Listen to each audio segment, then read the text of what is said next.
Je dois suivre un traitement quotidien. L'enfant est totalement à ma charge. Il n'y a plus d'assistance. Tout a été arrêté.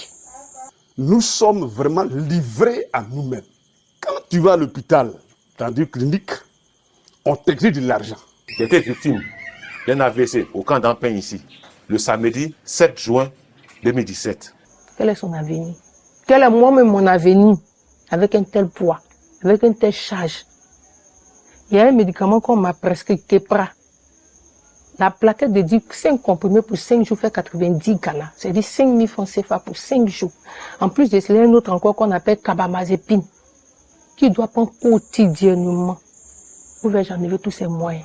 Jusqu'à quand? Est-ce que sa situation va s'améliorer un jour? Aujourd'hui, comme ça, ma fille est malade. Ça fait, je peux dire, 1 à 2 semaines qu'elle est malade. Mais il n'y a pas l'argent pour l'envoyer à l'hôpital. Elle est là.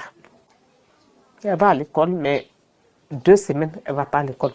Nous sommes dans les derniers trimestres. On est là comme ça. On est livrés à nous-mêmes. Quand on va voir Ghana Refugee Board, eux aussi, ils nous disent qu'on n'est plus réfugiés. Personne ne vient nous croiser. Personne ne vient nous parler. Qu'avons-nous fait pour mériter ça? Où est l'UNHCR? Où est le Ghana Refugee Board? Où sont les droits de l'homme? Vais subir cette situation-là jusqu'à quand? Manque d'eau, d'électricité, hygiène déplorable, la vie dans le camp d'Ampin est rude. Même les gestes les plus élémentaires relèvent du défi. 3 ans, on n'a pas d'assistance. On n'a rien. Si tu as faim ici dans ce camp, tu peux mourir de faim. Depuis matin, je vous appelle croire, depuis matin, je vous appelle croyez-moi, j'ai mangé du pain Godio qui est dans mon ventre jusqu'à présent. Mes enfants, le papa en a fait, je les ai fuis et je suis venu ici. Tu peux imaginer que dans un camp de réfugiés, on peut couper l'eau pendant au moins près de 6 mois. On boit l'eau comment? L'électricité même, c'est tout à l'heure même que c'est arrivé. Jusqu'à aujourd'hui, on ne sait plus où en est le HCR. Dans ce contexte, le retour en Côte d'Ivoire devient une aspiration, mais il est freiné par la méfiance, l'insécurité ressentie et l'absence de garanties suffisantes pour se réinstaller dignement. C'est vrai, le président Rampogo est rentré. Il allait à la présidence avec le président Alassane Ouattara.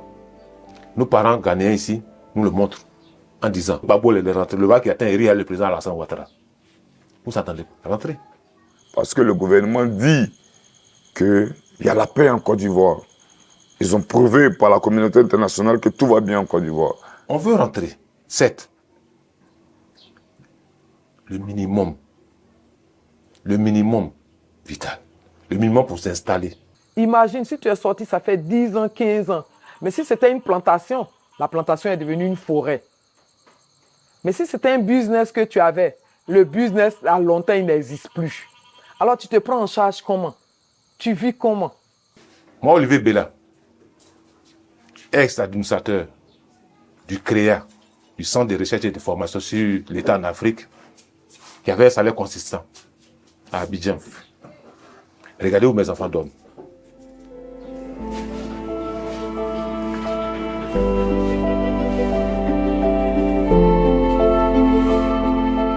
Alors que la Côte d'Ivoire affirme avoir tourné la page de la crise, des milliers de ses ressortissants vivent encore en exil, dans l'attente d'un retour sûr et soutenu. Au camp d'Ampin, l'espoir d'un avenir meilleur cohabite avec la résignation. Les réfugiés, oubliés des programmes humanitaires, appellent